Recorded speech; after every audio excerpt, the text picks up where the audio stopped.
اعوذ باللہ من الشیطان الرجیم بسم اللہ الرحمن الرحیم یا ایہا الذین آمنوا لا تتخذوا آباءکم و اخوانکم اولیاء صدق اللہ العظیم اللہم صلی علی سیدنا و مولانا محمد و بارک وسلم وصلی علیہ۔ دوستان ذی وقار عالی جاہ آپ کی گوش گزار آیات بینات درس قرآن کی صورت میں کرنا چاہتا ہوں سورۃ توبہ سے۔ اللہ رب العالمین نے ایمان والوں سے خطاب فرمایا یا ایھا الذین آمنوا، اے ایمان والو، لا تتخذوا آباءکم، فرمایا اپنے ماں باپ کو، اپنے بھائیوں کو، اگر وہ کافر ہیں، ان استحب الکفر علی الایمان،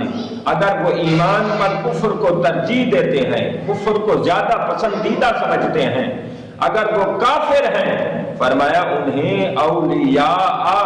فرمایا ان کو دوست نہ بناؤ،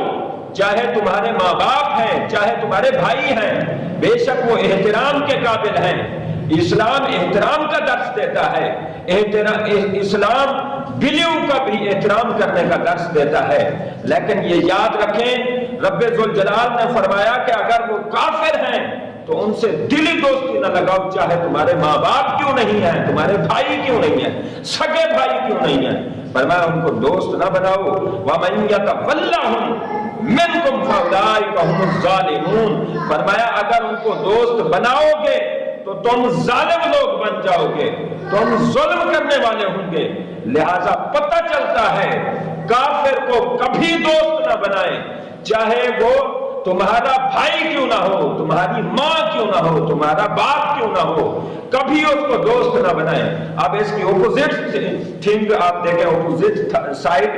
دوسری سائیڈ اور مخالف سمت دیکھیں۔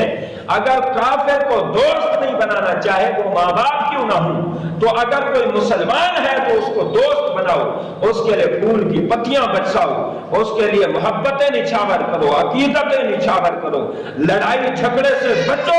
اس لیے کہ وہ کلمہ گو ہے، اس لیے کہ وہ صاحب ایمان ہے، اس لیے کہ رب ذوالجلال کے وہ پسندیدہ ہے، اس لیے کہ رب ذوالجلال کے وہ منتخب بنتے ہیں جن کو رب نے ایمان والوں میں منتخب فرمایا ہے۔ تو مسلمانوں کا قدر سیکھو